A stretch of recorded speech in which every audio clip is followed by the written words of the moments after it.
Good morning, all of you. So, in the previous video, we read that how people they started showing their inclination towards पूर्ण स्वराज. ठीक है, अब जो लोग थे वो केवल स्वराज नहीं, rather they started demanding for पूर्ण Swaraj. You also read that in Lahore session of the Congress on 26 January 1930. Just mark this date. 26 January 1930 is a very important date. Later you will read it when your India gets republic, the importance of this date. And this was the date when Purna Swaraj was kept as or it was a pledge of Purna Swaraj was taken, that now India will not be under British dominance anymore, rather India demands Purna Swaraj for itself. Now let us see the Salt March and Civil Disobedience Movement. Mahatma Gandhi found in salt a powerful symbol that could unite the nation. So now what happened? Mahatma Gandhi started looking for a reason. He started looking for various instances where he could, mobilize people. ऐसी situations वो ढूंढने लगे जहाँ पे वो लोगों को एक साथ कर पाते, लोगों को एक common cause दे पाते लड़ने के लिए. So one commodity that he found that was very common to all the people, that was salt. Be it a rich or a poor, be it a male or a female, an upper caste or a lower caste, everybody uses salt. So salt is an important commodity that which he felt that this was a very good motive to mobilize people. So now on to 31st January 1930, he sent a letter to Viceroy Irwin. So he sent a letter to Lord Irwin. See what did he demand in that? Stating 11 demands. Some of these were of general interest and others were specific demand of different classes, for industrialists to peasants. The idea was to make the demand wide ranging so that all the classes within Indian society could identify with them, and everyone could be brought together in a united campaign. So Mahatma Gandhi, what did he do? He sent 11 demands to Lord Irwin, who was the viceroy at that time of India. I have already explained you the meaning of viceroy. So he was the viceroy of India. He sent him 11 demands, and those 11 demands, some of them were very generic. That means that it was for a general interest for every person, and some were very specific, like especially for peasants, especially for industrialists. And he kept these demands these demands were very wide ranging. That means it considered benefit of not only industrialists or not only peasants, rather everybody was kept in consideration. So this was only done so that Mahatma Gandhi could give people a common motive to fight for their country. That country was not focusing on only economically wealthy people or economically you can say downtrodden. Rather, country was focusing on every section, every caste or every religion. Okay, now the idea was to make the demand wide ranging so that all the classes within Indian society could identify with them, and everyone could be brought together in a united campaign. The most striving of all the demands to abolish the salt tax. Salt was something consumed by rich and poor alike, and it was one of the most essential items of food. The tax on salt and the government monopoly over its production, Mahatma Gandhi declared. What happened was that British government, they started taxing salt.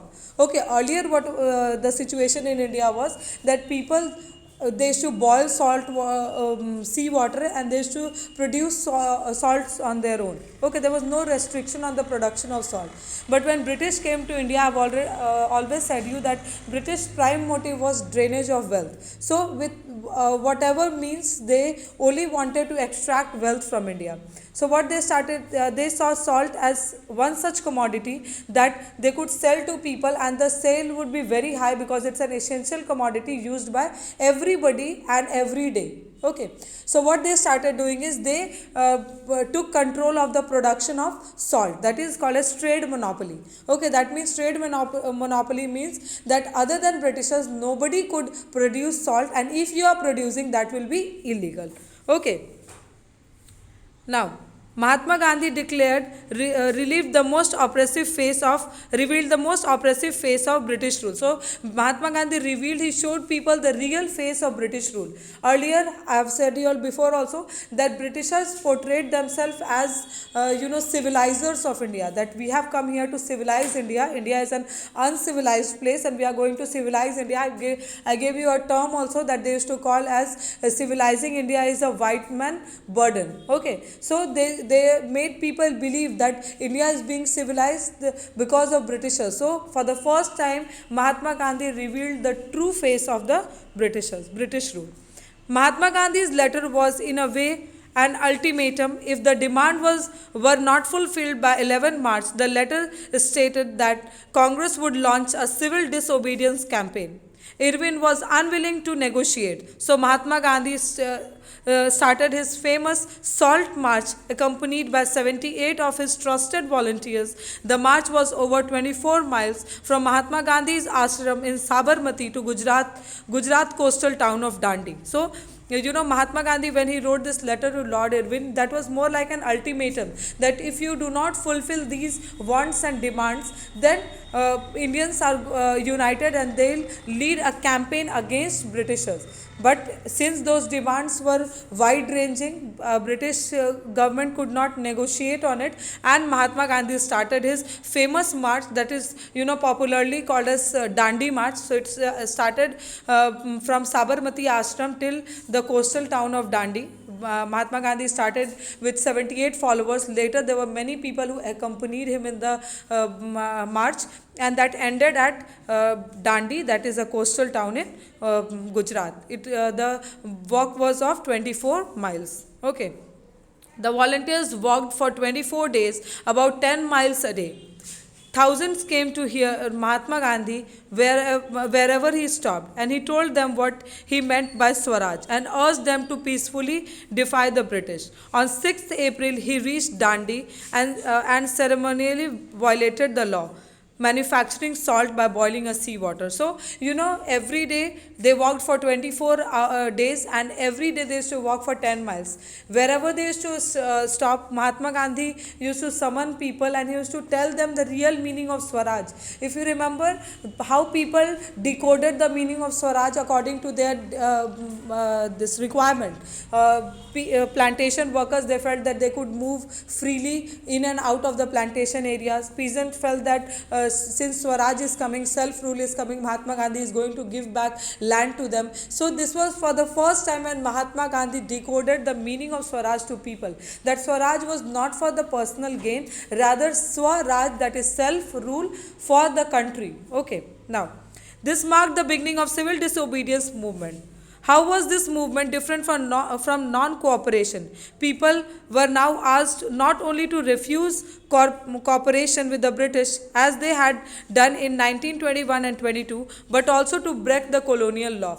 Okay, so now it is very important to understand the difference between the two movements. In both, you have to not cooperate. Like non-cooperation means not to render your help, not to cooperate, but you have to not react in it. Whereas civil disobedience means the word disobedience itself means going against. So in non-cooperation they had to remove their support, whereas in non-cooperation they had to break the colonial laws. But since Mahatma Gandhi was involved in both these movement, that was to be a non-violent movement. Thousands in different parts of country broke the salt law, manufactured salt, and demonstrated in front of government salt factories. As the movement widespread, foreign clothes was boycotted, liquor shops were picked, peasants refused to pay revenue and chowkidari tax. Village officially resigns, and in many places forest people violated forest law, going into reserved forest to collect wood and graze cattle. So what happened now? People, what they started doing is they started breaking such law that restricted them in their own places. Okay, like they were forced to buy foreign clothes. They gave up using foreign clothes, started wearing khadi. Okay, since they used to generate lots of wealth from liquor shop, people started breaking down the liquor shops, Chaukidari tax was not given to chaukidars anymore. They were the British guards. And apart from that, there were various forest laws also that were broken. Like if you remember, I've said you all earlier also that forest was divided into three categories. Okay, village forest, reserved forest, and protected forest. So people were not allowed to go into the reserved forest because reserved forest basically included all the trees that were of a great value, like sandalwood, spices tree, various spices trees. So they were not allowed to enter that. So what people they started doing was the common people, the villagers, they started entering those reserved forests and they started grazing cattle.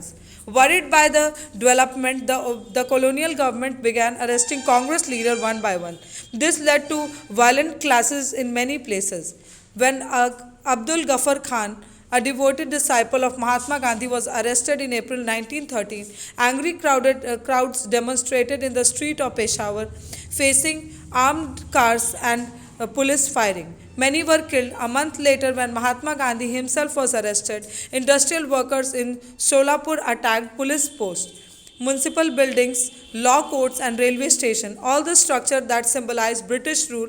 A feared government responded with a policy of brutal repression.